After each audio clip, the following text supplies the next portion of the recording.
So hello guys, welcome to my channel. Today I'm gonna show you the best settings for NVIDIA control panel. So let's get straight into it. Go to the NVIDIA here, the icon here, or right click and show more options, NVIDIA control panel. Open the NVIDIA control panel and go to manage 3D settings. So this is my personal best settings, and I cut the old BS off and the bullshit you don't need actually. So this is literally best of the best settings.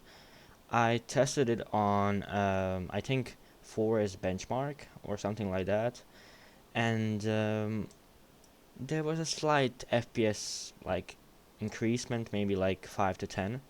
Don't expect like more than your graphics card can do. This is literally just the frame time optimization. So first of all, image scaling is off. This setting is only for if you want to lower the game's resolution, if the game doesn't have that resolution, or you know, get it more sharpened up. Ambient occlusion is off. This is off because you have in-game ambient collision, so this is basically useless. This is the artificial ambient collision. That's literally the things you see under the grass, trees, those little shadows. That's the ambient collision. And this just keep application controlled. This for textures. This is for image quality of the textures. This also, everything about anti-aliasing is just application controlled. So CUDA GPUs just say, all. It will automatically select your current GPU. And let's go down. A low latency mode. This is where most people turn this on, setting on, expecting a lower input lag, but actually this is maybe killing your frame time, because if the game doesn't support this fully, it can really mess up with the game. Depends on what you play. Maybe this will work good on CS2, but for example on Dying Light, maybe it won't work good. So about the G-Sync, we can also I can also say some things about this. Always use G-Sync with V-Sync enabled. So I keep V-Sync and G-Sync enabled at the same time, because this is how NVIDIA recommends this option. Okay, so OpenGL, that's unimportant. I think OpenGL is only used in Minecraft, I think so. So go to power management mode. You can actually I prefer this normal setting, but just in case I bought the card, even though your card will, it's literally the same option.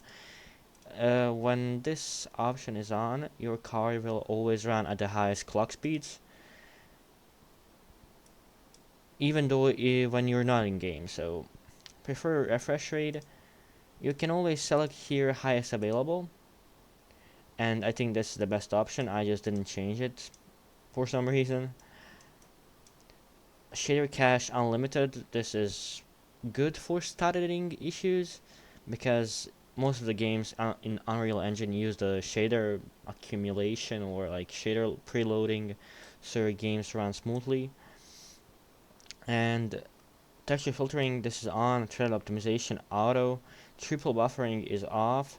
Vertical sync is on because of G-Sync. If you don't have G-Sync, just G-Sync monitor, just turn this off. Let's go to the next option, and also here about the G-Sync. No.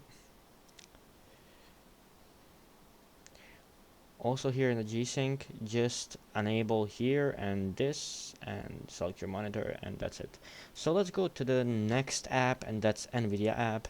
I actually love this app, and I find it really useful. Go here to the graphics tab, go here to the global settings, and you have here some options. I'm only touching the global settings. You can also game by game customize it. This is my option, so let's go. Three things are important here. If you're rocking RTX graphics card, just set the DLS override model presets to latest, so every game you play and what uses the latest or uses the normal DLSS, it will always, for example, if it's 3.0 in the game, it will force it to override in the latest 4.0 DLSS, and actually looks pretty good.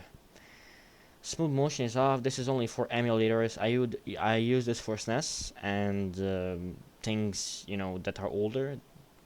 I use actually lossless scaling for most of that part. Low latency is off, as I said. Image scaling same, max frame rate. You can limit this, but I use the frame rate limiter here.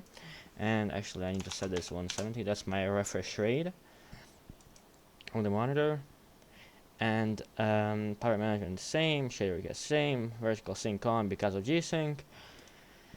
And this is no bullshit like not tutorial, but just an introduction of NVIDIA control panel and what setting you should use globally on all graphics cards. Also, if you want, I will make a video about this MSI Afterburner overclock that I did here. There's also here you can underroll, but I'm currently not using the underroll version because it's winter. I don't need to lower the temps. And that's it for this video. If you want more optimizations and more like tutorials how to optimize your system, feel free to comment and subscribe. Thank you very much.